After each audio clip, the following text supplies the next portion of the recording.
people of Gettysburg heard that that Confederate army was marching their way, they sent out the militia to stop them and to block the roads. But by that time, it was too late, and that army just kept coming over and took over Gettysburg. Now, one of the first things they did is they asked for a ransom. They wanted money, and people said no. And then they wanted goods and supplies, and people said no. And they really, really resisted. And many people stayed behind to protect their homes and property. And the person who owned this property was no exception. And tonight, our very first stop on our tour is here at the Wily House in the Brick House Inn. Now, the Wily House, which is right behind us, is original to the property. I mean, you can still see the bullet holes even straight ahead, like next to that window on the right-hand side, you can still see the bullet holes to this day. Yep, right there. Now, it wasn't quite as big as it is now. It was a narrow, skinny house with a balcony on the side. It was owned by a man named Solomon Wolke, who was a Swedish immigrant, and he had it built in 1838. Later on in life, he sold his property, which is a farm, and the person who bought it built this structure in 1898. And they made this a duplex for their adult children. We are an active bed and breakfast. We do have 15 rooms here and guests who stay here year round. So Solomon Wolke, he decides, he worked hard. He wants to protect his home. So as that battle takes place and comes into town, he says, you know what? I think I'm going to write it out. I'm going to see what's going to happen. So he decides to stay here with his wife and his children. And as the fighting takes place, they all take refuge in the cellar. But you can kind of see now, but it's on the left-hand side of that window, where that. It's kind of like a one-by-three. Now the man across the street, which we can kind of see his home right there, that beautiful cream and brown home right there, Mr. John Rupp, he says, wow, that's a great idea. I can go do the same thing. But instead of taking refuge in my home, I'm going to do it over here in your home. So he brings his wife and his 6 children, and they all come and crowd into that very hot cellar. Now remember, during this time of year, it's hot. It's humid. Like it's 2 showers a day hot. It's really, really bad, like yesterday hot. It's just really miserable. And I always say there's no Wi-Fi, and there's no Xbox, and there's definitely no AC. So what's the appeal? How is that? Safe? Unsafe? What is going on here? Well, Mr. John Rupp knows that they have a freshwater spring. And so he thinks this is a more logical choice to come down to this property. So that's where they all converged for that first day of the battle. Well, after that first day, they all realized that they were in more than they could possibly imagine. And so the Wolke family, they end up going out of town and going into the family's farm outside of town. Mr. John Rupp, he says to his wife and his children, you guys go out to the grandparents' farm. I'm going to stay behind and protect my property and home. Because he actually has a business attached to that property, and he has a steam-powered cannery, and that thing can produce, I think it was like 500 pikes per month. It was some incredible number, and so he needs to protect his home and property and this very, very lucrative business. So he actually stays behind and sends the family out of town. Well, like the first day goes by, the second day goes by, the fighting becomes more and more intense. We actually have upwards of 150,000 troops here. Anywhere from the numbers from 150 to 172. But imagine 150,000 troops. Imagine the chaos. Imagine the angst. Imagine where 150,000 people go to the bathroom, all right? I'm just saying, that's a lot of people. And tensions are high. It is brother against brother. It is war. And so, it's just not a good time. Well, like I said, the battle takes place through the streets and through the homes. I can fill a little bit more. We'll go, right, we'll get Jennie into this porch again. And kind of take care of where we can. And if you guys can still hear me, good? Excellent. And so as that first day goes by and that second day and that battle takes place through the streets and through the homes, and I literally mean through the streets and through the homes, Mr. John Rupp is in his house and he hears the sounds of the battle coming closer and closer. So he is forced to go into his own cellar for a refuge. Now remember, what doesn't he have down there? Remember? Water. He doesn't have water.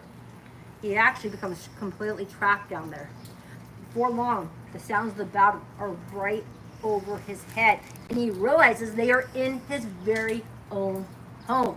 He can hear the boot stomps. He can hear the gunfire, and he is forced into that cellar. There's no water. Supplies are limited. He actually thinks he's going to die, and he starts writing goodbye letters to his family. I'm so sorry. I should have went with you. There is no way I'm going to make it out alive.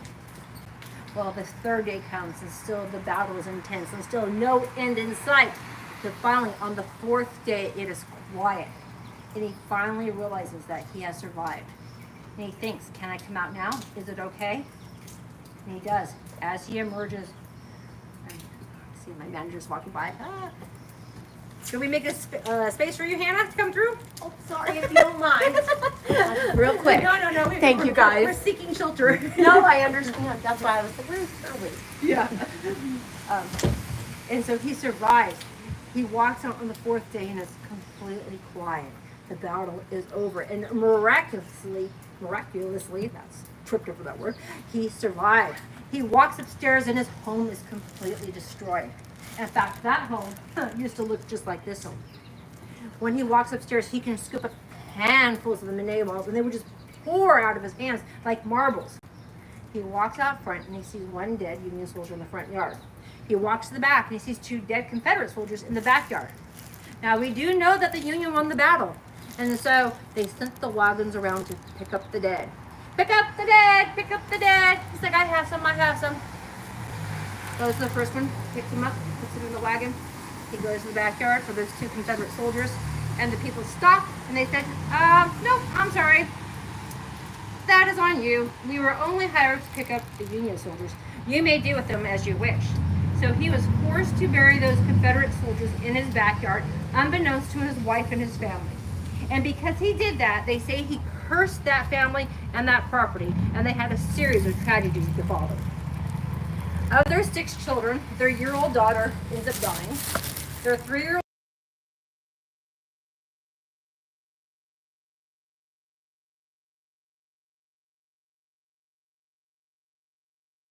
of dysentery in his 40s. Well, this property fares no better. Right after the wealthy family leaves, Confederates sweep in here, overtake it, and it becomes a sharpshooter's nest. When it was said and done, we have over 24 dead Confederate soldiers on this property alone, and they are all buried in this backyard. What? Yep. Buried? So, buried. So you asked, is this place haunted? Yes, it is. It is very, very haunted. We do extreme ghost hunts.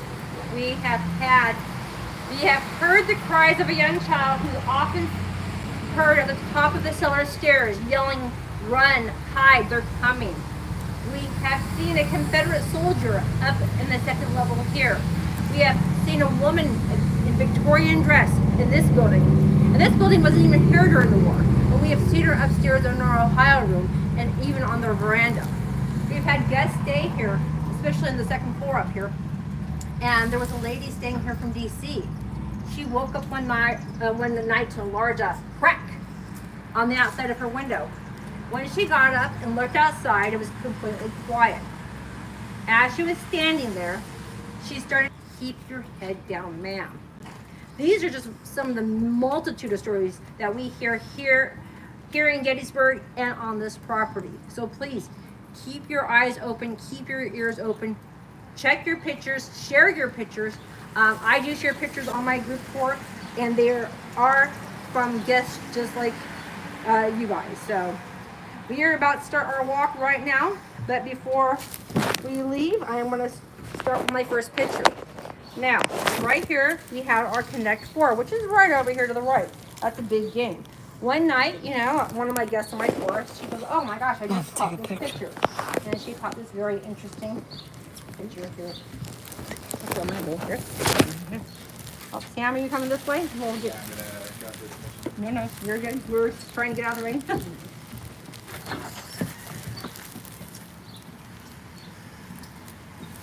All the black spots? All the black spots, yep. Remember paranormal? Anything just other than black spot.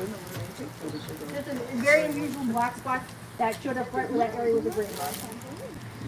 And like I said, it's unusual because there was nothing to cause those shots. And there's definitely in front of the tree and in front of the excavation all through that area.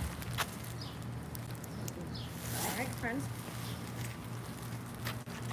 All right, and if you're all ready, we are gonna mosey on down the road.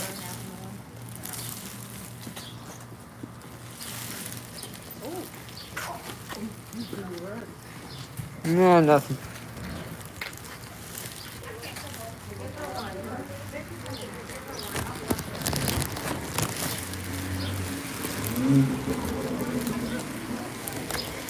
Alright, you guys, so currently we're here on a ghost tour live in Gettysburg. I had to be pretty silent for a few minutes.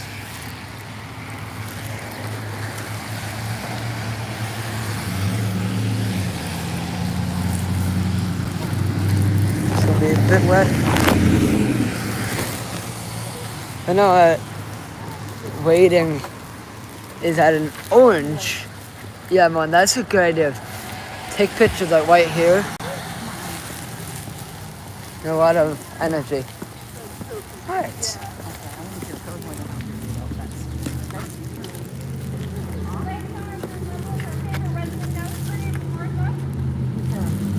Oh my god.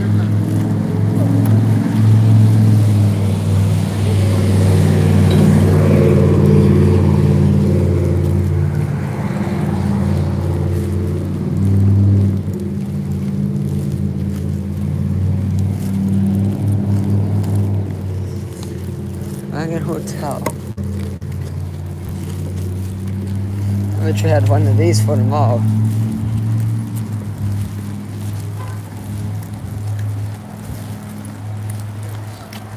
Start my outside walk.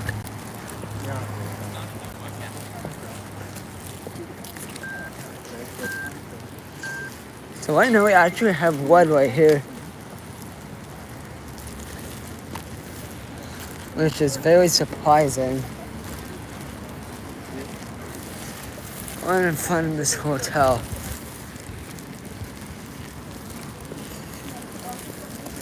I know, it's been going back and forth.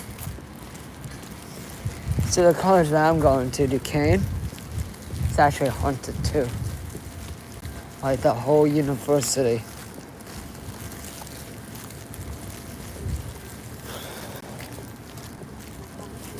You know, I could start doing more ghost videos.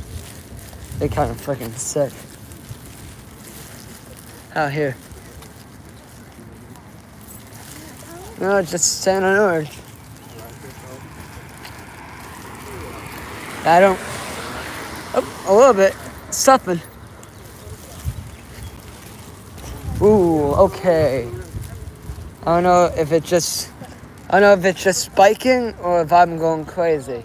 Mine's going crazy, all the way up in the red. Same.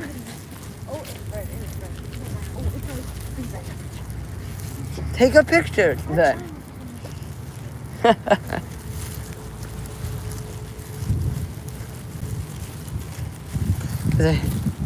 Yeah, I don't know if it's because of these power lines or not, but dog.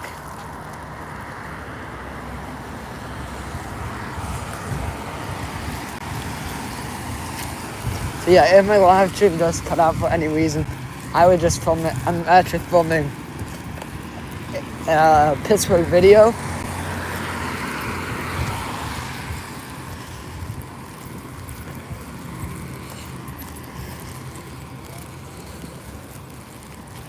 Ooh, we are ready again.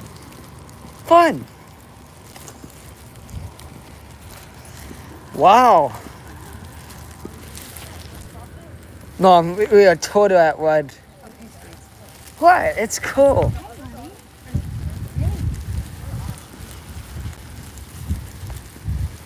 That's my mother in the background for your info.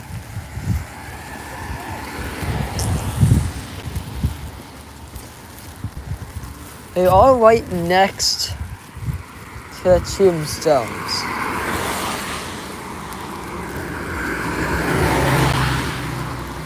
So I would not be surprised if this thing starts going off right next to these tombs. And I hope we stop there. This is actually pretty cool so far. And guess what? We're already 15 minutes into this ghost tour. If you guys are liking this video so far, hit that subscribe button. And reach 1,000 by the end of this month. Which I definitely need some help with that. Ooh, uh-oh. Uh-oh, we got word. Going to red? Does that surprise me? You're right here where some of the heaviest fighting took place. How about your guys' meters? Are they going to red too? Yeah. Yeah, Alex, it doesn't surprise me at all. So here we are at,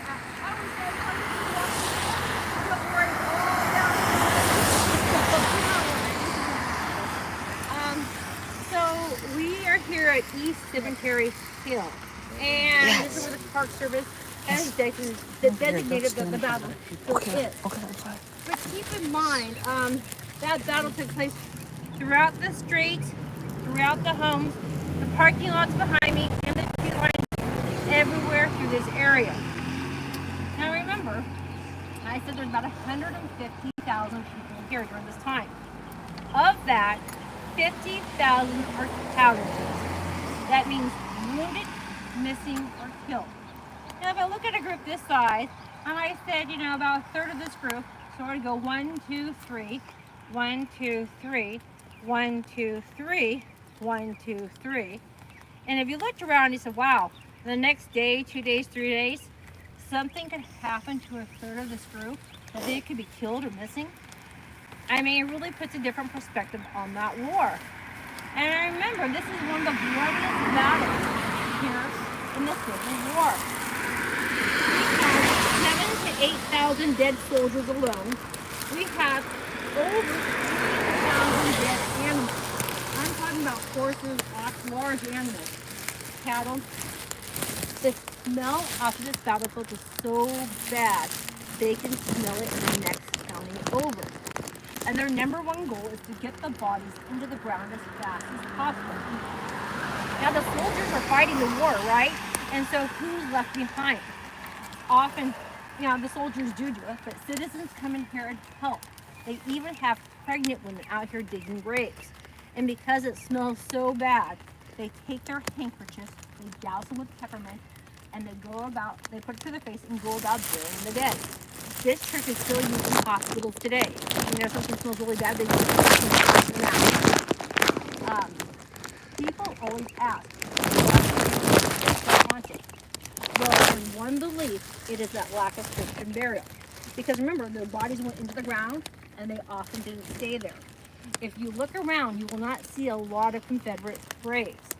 A lot of the soldiers have been moved. The Daughters of the Confederacy, that was their primary goal, is to raise funds to pick up their boys. It took about 9 years, but many of the Confederate soldiers have been moved into different locations. There is a huge enclave in Richmond, Virginia, in the Hollywood Cemetery. There's also a Confederate cemetery in Gettysburg, Virginia, and in Charlottesville. So keep that in mind. But some paranormal experts believe there could be something else that traps the paranormal here. And because we have a battlefield that is very, very full of what we call residual haunting, which means it's something that plays on a loop over and over and over, like it's still happening, like a tape recorder going over and over and over. We see soldiers still in battle, running back and forth.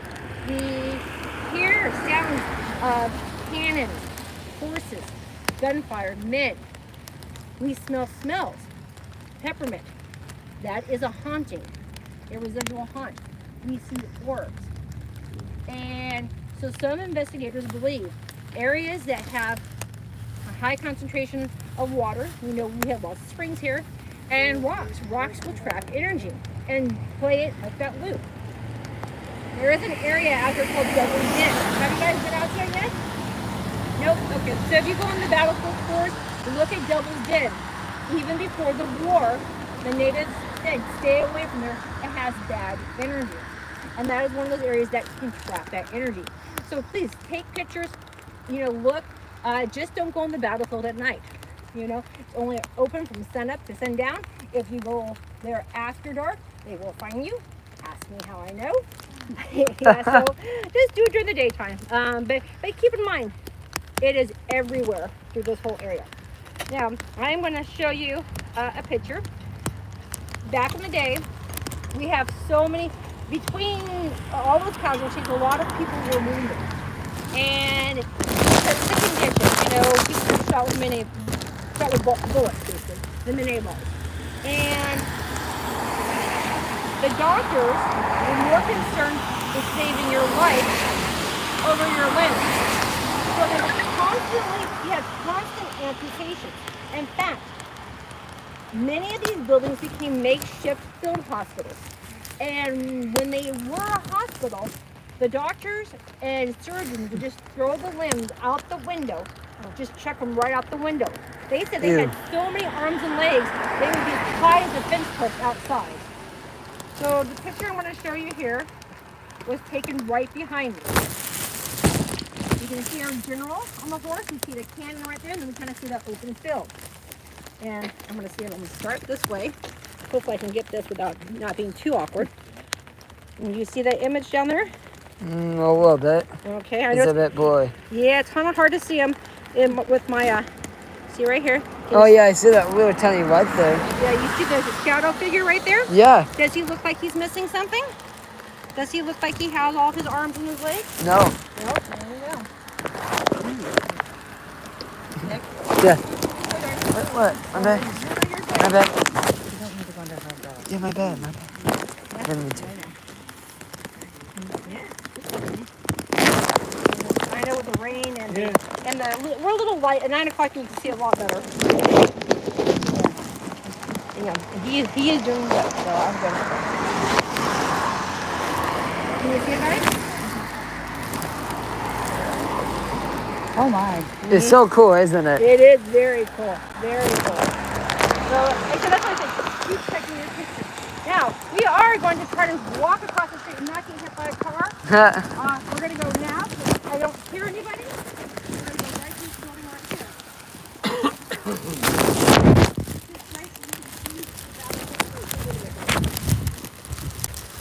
There you go.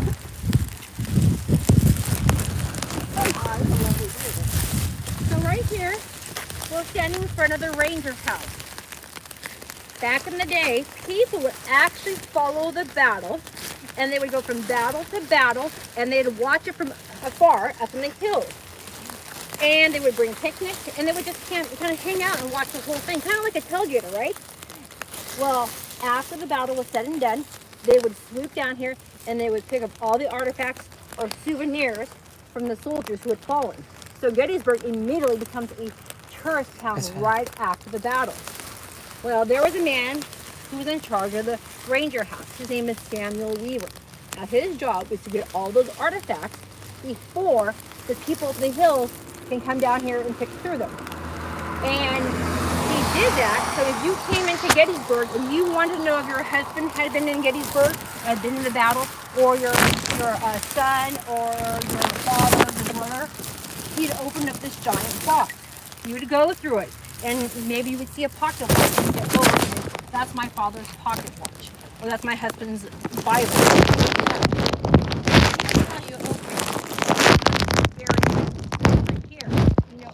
Somewhere over here. It wouldn't be ideal, but at least you could have closure knowing what happened to your loved one at the Battle of Gettysburg. Now, sometimes these people weren't found for months, or not even their family or loved ones weren't even notified for months, even years. So well after this battle, the whole war is over. So like I said, Samuel Weaver took that job so very seriously. To this day, we see a shadow in the windows here, and they say it is Samuel Weaver still watching over his charges, even now after all of this time. Now, I want to show one more picture before we go on to our next stop. And if you guys are doing good, I mean, I know it's sprinkling, but we're not torrential yet, so especially since this is a lovely Civil battlefield. Now remember, as you take pictures, things don't always happen to happen. have to happen at night. They can happen in the daytime too. This woman was taking pictures of the deer. And so can you see right next to the monument? Yeah. Can you see? Oh, yeah. Can you see him? Mm-hmm. Yeah. Yep. Oh my God, that's actually pretty obvious there. Yep. Right next to the monument, right here. Oh, the Figure. yeah. Solid figure. The lady took pictures of the deer and she thought, oh, I see something over there. Actually, you know what I'm going to do right now? I'm going to try to zoom in. I'm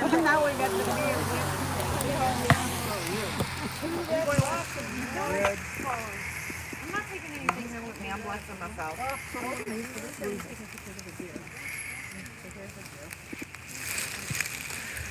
You know what I'm doing too? I'm taking a picture on 10 zoom.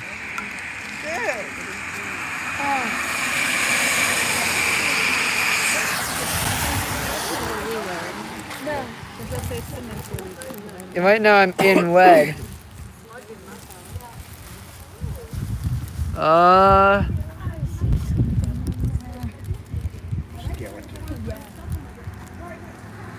is that? What is what? Something up in the right window.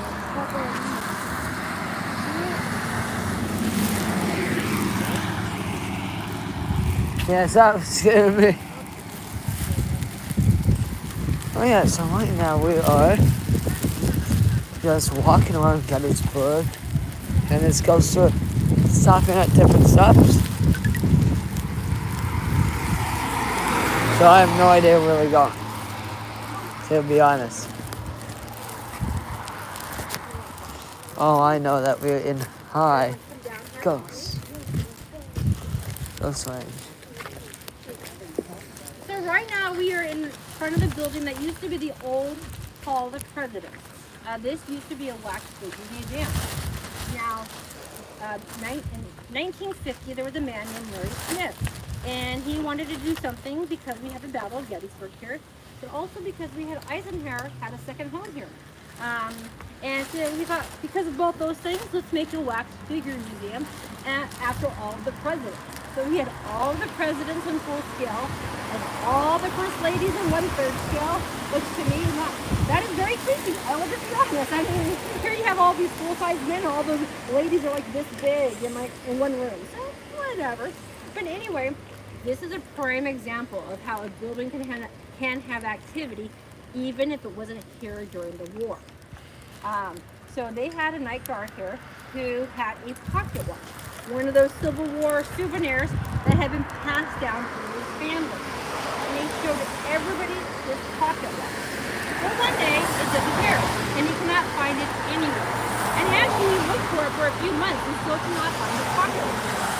Well, he comes back into work one day. He sees the basement door ajar, and he looks down there. The basement's not finished, it's like dirt, thing. But he sees something shiny, and he runs down there to check it out. And lo and behold, there's the pocket watch, right? And it's been gone for months at this point. He picks it up, he looks it over, it looks fine. He scratches. He doesn't. Get a drink. Hold on. I can feel a right spot off and get. And I think because I was trying to pitch my voice above the car. He picks it up, he looks at that pocket watch, it was perfectly fine except a few scratches.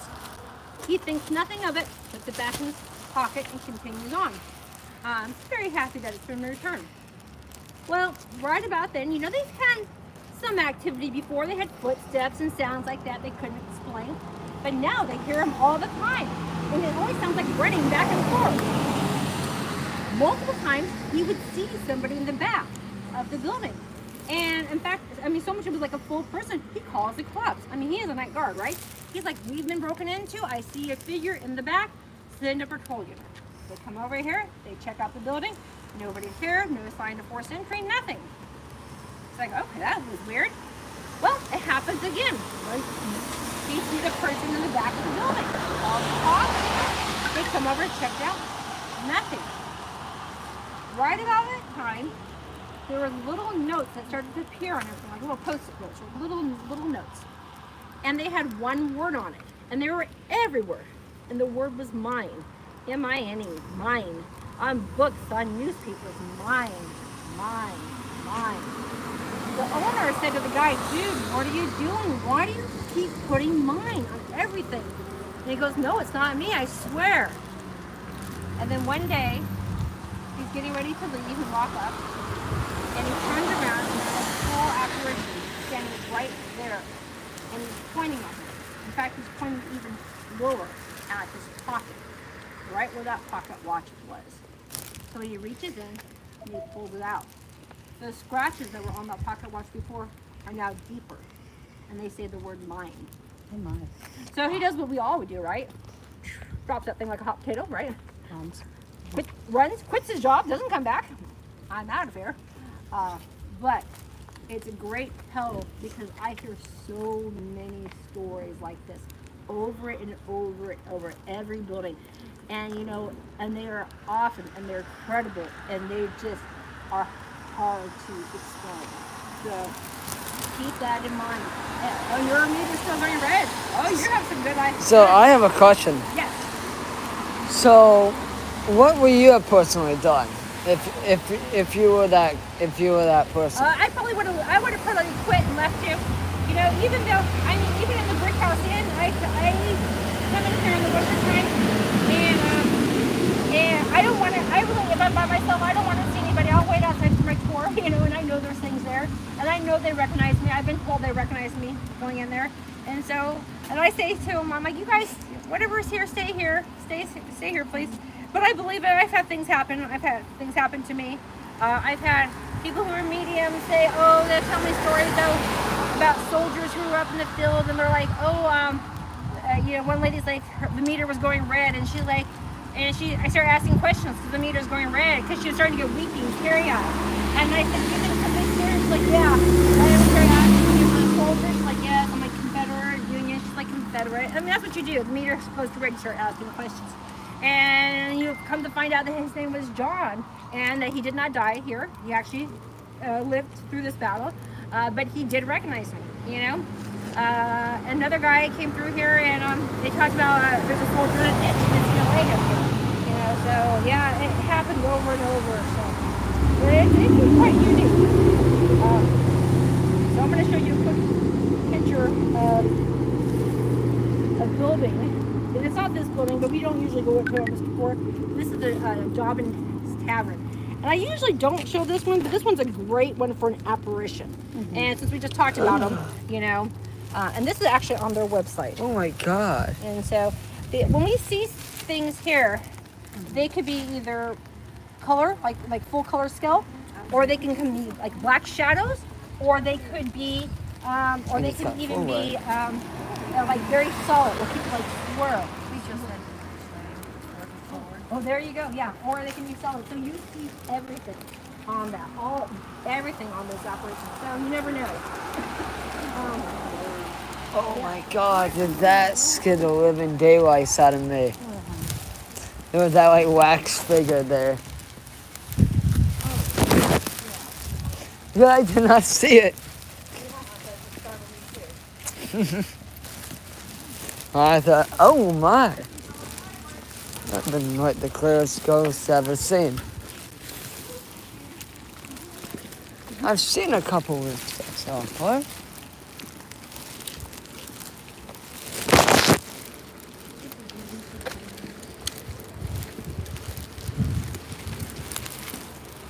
So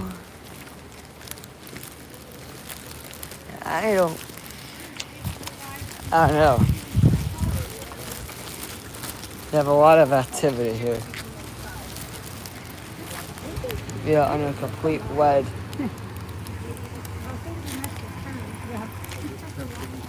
Yeah, something's close to us. Unless it's those things spiking it.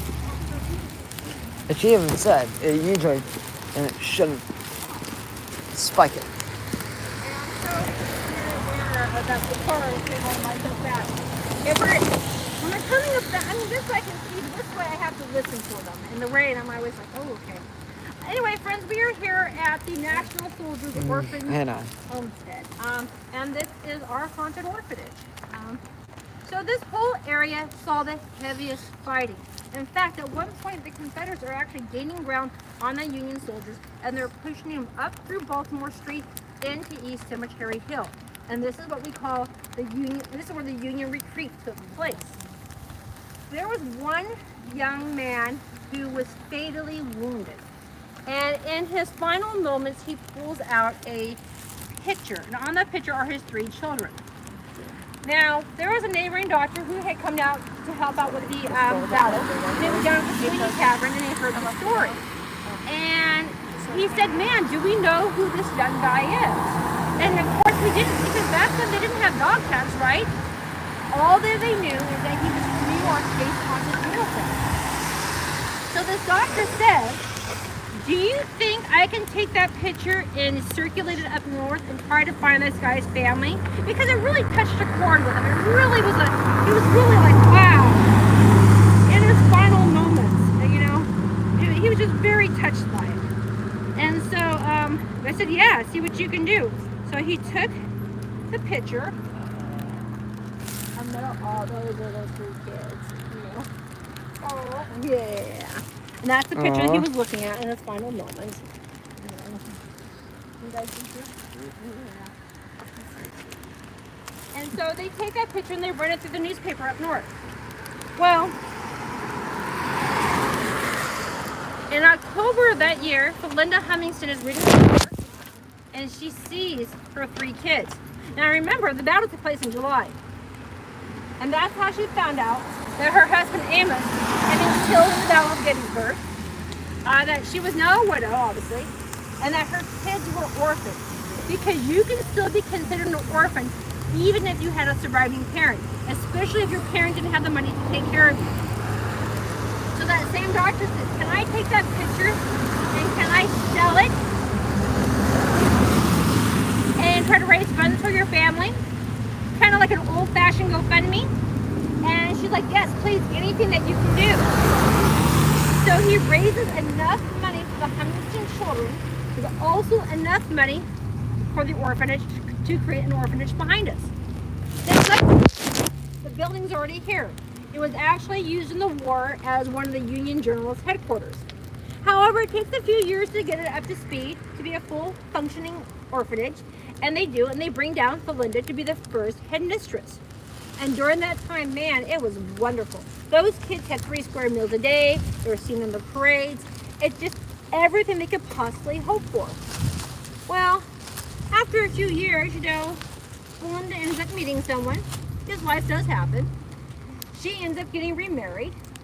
But right about that time, the funds for the orphanage dry up. But they still need somebody. I mean, they still have kids there. They need, somebody to take care of them. And in fact, at the height of the orphanage, they had up to 60 kids here. And so they search far and wide, and they find another woman. And her name was Rosa Carmichael. However, instead of being this kind, wonderful, loving woman that Belinda was, she's an evil, cruel taskmaster who takes delight in torturing children. Back when it was at General's headquarters, he actually had shackles in the basement. They think they used them on either prisoners or on patients when they were doing field amputations. She uses these shackles on the floor and locks them in the basement. She has like a 4x8 pit dug out, in a dirt pit, that she would lock the youngest kids in there in total darkness for days at a time. She would take barrels of icy cold water. Oh, come and go through me. Don't go around. People drive here crazy. I don't want you guys to go on the street. She would take barrels of icy cold water, submerge the children in them, strap their hands to the edge so they couldn't drown, but just for torture, and just as a torture. She had her older teenage boy, she called her stick boys, who would just beat the kids for no reason. Now this went on for years. The townspeople noticed. They're like, why don't we see the children anymore? And so they would come by. Knock, knock, knock, knock, knock. Excuse me, can we see the children, please? She would say, no, we're fine. A few years go by again. God, why don't we see the children like we used to? Knock, knock, knock. Excuse me, can we see the children, please? No, they're fine. She had complete and utter control of the orphanage. She would not let anyone in or out. And this went on for 11 years. Now, one young boy, he managed to escape. He gets to the neighboring town. He tells the newspaper, my sisters are locked in their rooms all day long. They're forced to do menial tasks and wear boys' clothing. Now, we don't think anything of it because we all wear shorts. But back then, that is mental abuse. When you make a little girl dress like a boy in the 1800s, that is a psychological torture, punishment. Still, nothing could be done. Then one winter, the townspeople are walking by, and it is freezing, freezing cold out. As they go by, they hear the cries of a young child. They search the property, and back in the outhouse, at the back of the property, they find little Georgie London, who is 6 years old, who had been sentenced there for punishment in the middle of the winter, and all he had on was a thin nightshirt on.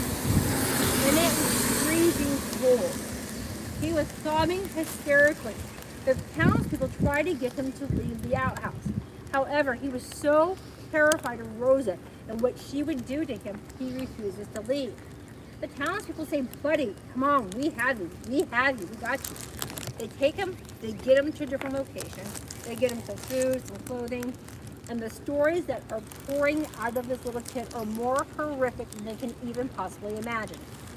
But what they do is they finally have enough to go after Rosa, and they do. They convict her. 3 counts of aggravated assault. She gets a $20 fine and returns to work. The townspeople were not happy about this, and they took care of justice. Rosa disappears in the night, never to be seen again.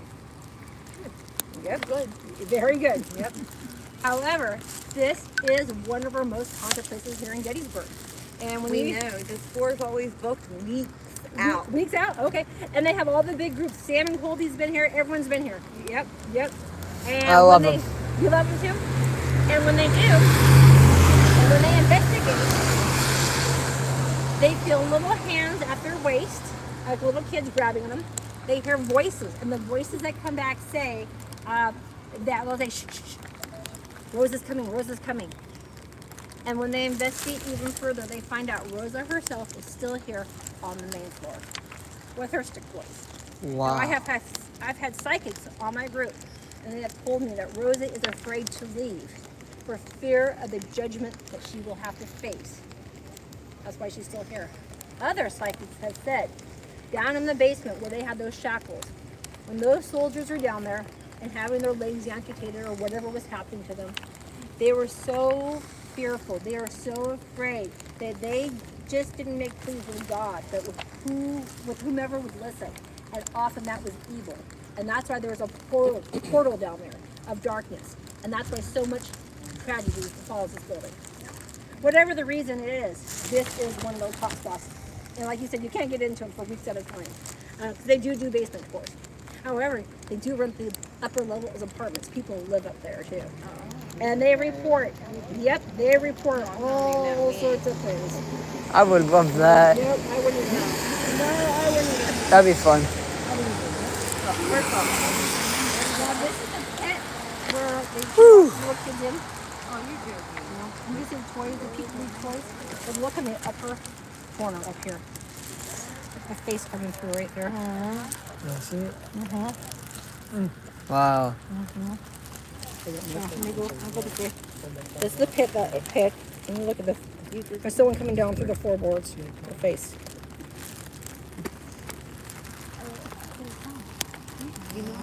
See that face coming through right there? Yeah. And I've been having, like, when I point up to that building, now could it be this that's spiking it though? You and me, baby.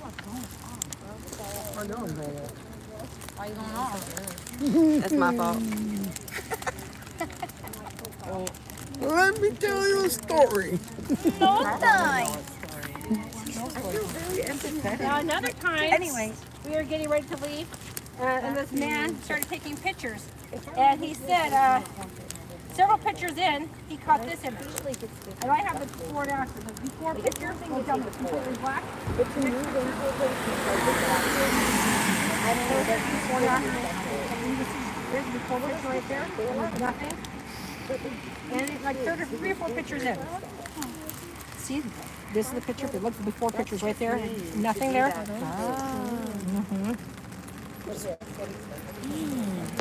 Oh, wow. Yeah. Unbelievable. So, you caught this another. There's the before picture right there, the dark one. And the next one was all that.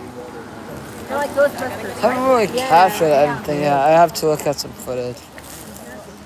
I'm editing this And there's the footage down though. completely black. And the next picture is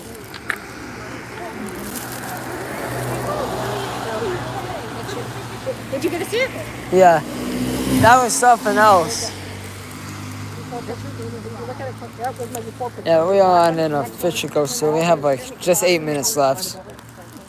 I just can't encourage you enough to take pictures. All right, friends, we're going to head on to our next spot. I think for us, this will be the last spot. We're on an hour tour.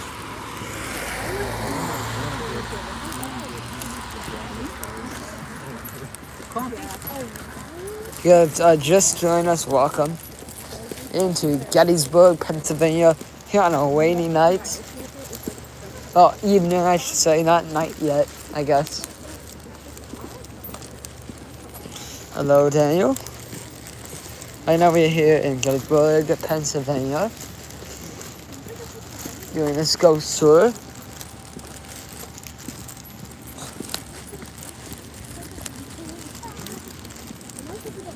You have 2 parts to it, but yeah, something's. Hey, that thing's spiking it, or something else. If you know, you know. This probably is a light on. Fun. I know, I'm tempted to just take a photo up there. Ooh, ice cream. Don't mind if I do. Yep, Jennie Wade, have you been here? We did the tour. Oh, did you? Okay. Okay, excellent. So we're right here in front of the Jennie Wade House. If you haven't heard about Jennie Wade, she's the only civilian casualty here in Gettysburg. Have you all done a tour here? Yes? Yeah, we did the tour, the bus tour through the battlefield. Oh, nice. That was really informative. Oh, good. They talked about it. Good. Well, like I said, so a couple things I'll just add to it too. So Jennie is our only civilian casualty here in the Battle of Gettysburg. A couple things about this sign are wrong. Her name's not Jennie, and this is not her house. This is her sister Georgia's house. And Georgia lived on the left-hand side. This is a duplex. There's a wall down the middle. And her actual name is Mary Virginia Wade. She went by the nickname of Jennie, G-I-N-N-I-E. However, when the newspaper caught wind of a civilian casualty, they printed it as Jennie J.E. And that's how she's forever known. Now, Jennie is a young seamstress. She only lives about a mile downtown in the Jennie Wade House. And it's a white clapboard house on the same side as the street. And she's there with her mother, who is also a seamstress. When the battle breaks out and when the troops are coming in, they think, let's go to a better location, a safer location. Let's come to Georgia's house. Georgia had just had a baby and needed the help anyway. So they came down here, not realizing they were really jumping right out of that frying pan into the fire as some of the heaviest fighting takes place through this area. Now, back when those Confederates took over the town and they said, by the way, you know what, we want money, we want goods, they also say it's highly discouraged from helping out any Union soldiers. But people did what they could. If a soldier was wounded, they would take him inside. Jennie actually started making bread. Bread, day in, day out, fresh bread and cold spring water. Now remember, these guys are on rations, so I mean, this is really a welcome relief from hardtack and canteen work. And so the Union soldiers know her. She's an angel of mercy. Well, on the third day of the battle, Jennie is in her kitchen and she wakes up to these scriptures and goes about to bake her bread. Well, about 8:30 in the morning, the battle's taking place. She's in there kneading the bread, actively kneading it, when a round comes through the door, hits her in the back, kills her instantly. Her mom cries out, Georgia, your sister is dead. The cries of the family alerts the Union troops, who are right outside the door. I said, can you imagine how close it must be? I mean, they came here with the Chrysler family. They tried to rush in, but the battle is fully underway and bullets are flying. In fact, on this building alone, there's over 150 bullet marks on this left-hand side. Now, the Confederate troops actually didn't mean to target a civilian house. They thought the house was empty because it is a duplex. There was an X on the side saying there was nobody in this house. But what they did see is they saw the Union soldiers coming around the edge and from the back, and they started shooting down this way. Now remember, from where we first started at the Wily House to the battlefield, this is the only house here. The rest of it's open farmland. So when they saw those soldiers down this way, that's what they were aiming at, not the civilian house. And like I said, she was killed instantly. Now the soldiers rush in, try to help the family. They can't get in from the left-hand side, so they come in through the right. As they search the building, they go on the second floor and they see that a shell had come through the window and had lodged between those two, or between the brick wall, between the two houses. They were able to take their rifles, knock out bricks, and rescue the family through that hole on the second level. Now Jenny's mom refuses to leave her. And she's like, I am not leaving my daughter. So the soldiers grab a quilt, wrap Jenny up, and they take mom, the baby, the family, the whole family, and they go into the cellar on this side. And that's where they remain for the rest of the battle. The next day is July the 4th, and Jenny is buried in the garden. However, that's not her final resting spot.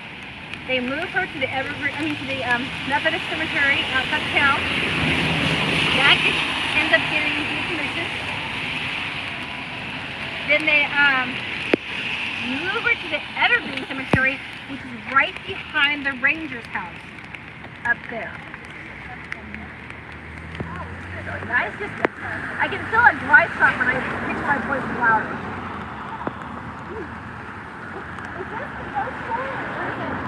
This is a ghost story, but probably not your ghost story. Okay. Your ghost story is probably going to be right up there at that door. But it's Jennie Wade up this way. Yes. Okay. Yeah. Sorry, guys. No worries at all. You can't miss. It'll be a large group. So he ends up being moved to Evergreen Cemetery. The soldiers were so upset. They actually went to Congress. They said, you know what? He died while in service to us. He deserves a soldier's pension. And Congress says yes. So they actually give her family that soldier's pension. But at her grave, in Evergreen Cemetery, they also give her a perpetual flag. That is a flag that runs 24/7 with a light on it. She is only one of two women in our entire history who have that honor. And the other one is Betsy Ross. So if you go to her grave, you'll see that. You'll see. We have. Yeah, yep. And now, but the funny thing is, unlike the battlefield, which has a lot of that residual haunting, cannons and sounds and orbs, this one's very different. It's haunted in a different way, and it's intelligent. And when they ask who is here, the voice that comes back says, it is me, Mary, and Georgia. They say, do you like what's happening here? Are you aware? And they say, yes. Do you aware? Do you not like it? Do you not like the tourists? Do you not like all the people here in this building? They are very, very, very.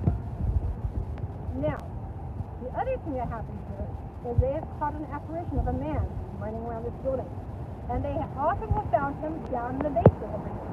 Because they mocked up with Jenny when she died. When they ask who this man is, the voice that comes back says it's Mr. Wade, Jenny's father, and he is there protecting his daughter. Now the thing is, he is actually in jail. He has been incarcerated for theft. And he told everyone something was going to happen to my daughter, Jenny, and they actually have declared him legally insane. Because he kept telling everyone something was happening to his daughter, Mary. Now the question is, why do you think that Mary and George still stay?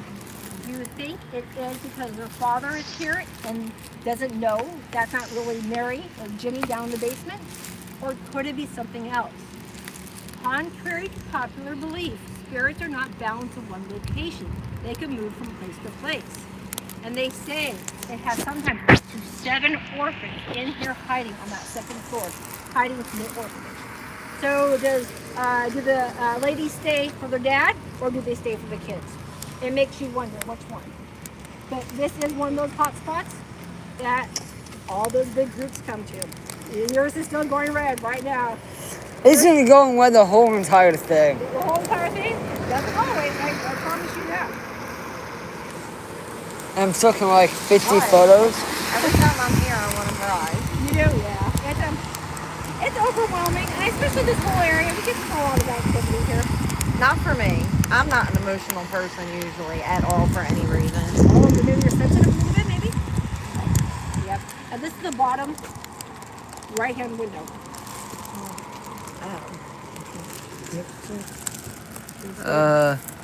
Oh my god. Yep. Oh my bad. Sorry, I'm sorry. Hey, you good? That's my fault. Check the phone. Because if I get wet, it's harder to dry out. Wow. I'm guessing you would scream if you Oh, saw yeah, I would that. see that. Yeah, because it's like the Joker. That's really creepy. That's wrong. This bottom right-hand window. I did take a photo of that. Oh, sorry. You I'm good? sorry. That's okay. You're cleaning his ears. Yeah. Like I said, if I get wet, if I get super wet, it takes me days to dry out. So. Oh, I'm sure. And I did take a photo inside that same window. And then Well, That's why don't you also too, scream the if you basement see here. that tonight? this is you guys know where the orb is? All right, so in that cellar, there's a really good image of the orb. Just a little wetsuit. Yeah, that's a great image. We got a great image in the orb. Oh. Down there in the cellar. Right behind some guys just standing there. You see the orb down there behind the man? Standing. Holy S-word. Well, I'm playing. Spoiler alert, I live here in Pennsylvania. So I live like an hour away. Oh, closer to 2. 2-3 hours. All right. Depending on traffic. All right, I'm gonna. This was so cool. Are you having a good time? Yeah. Oh, good.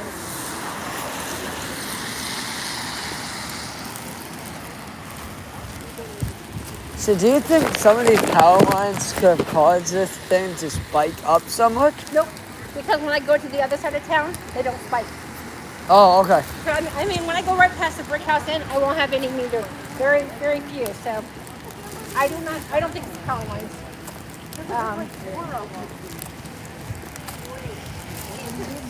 So why do you think some people don't believe in ghosts if it's obvious photos?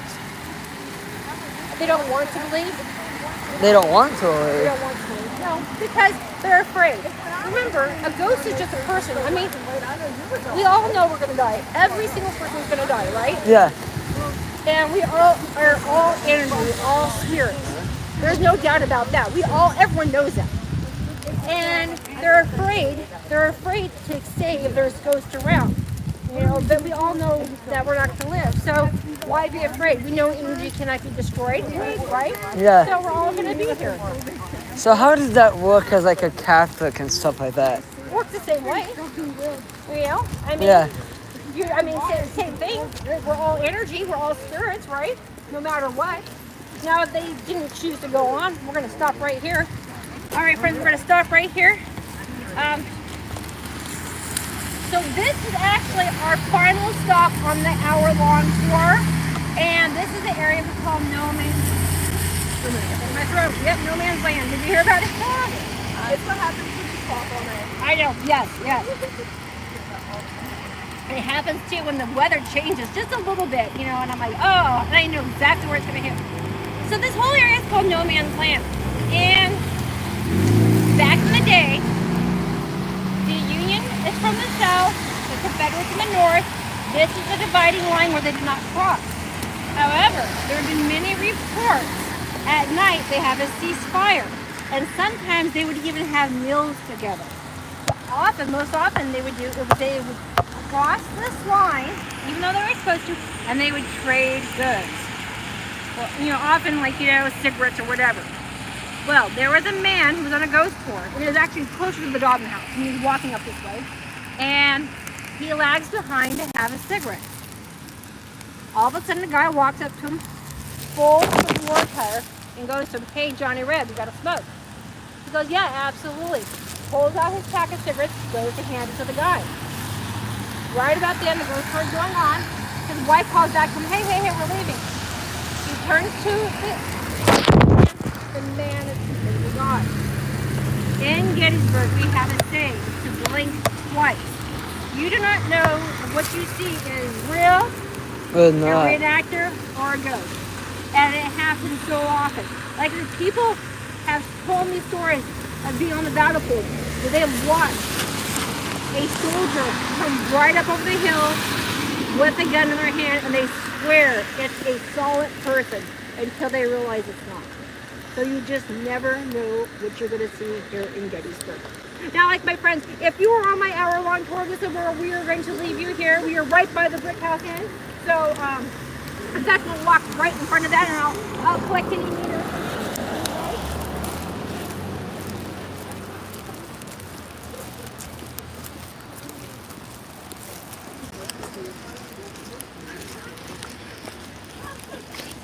Woo!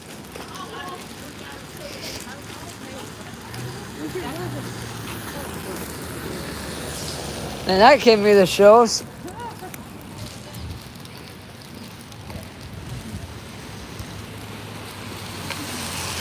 Oh yeah, they are awesome. All right, my friends, I will collect any meters from you. There you go. Thank you so much. Enjoy your trip. As you leave, I will point out one ghostly image, and that is right from the, here, Nick, look, right at this building. It's right across the street, and that was a, let me see, I'll go this way. That was that image seen right there. Oh my god. Yeah. Anyway, let's let your family. We are going to continue walking through there, and I think you all will have your EMF detectors with you. Oops, sorry. Did my other good. family leave you already? Actually. Thank you guys so much for watching. Peace out. Thank you so much for joining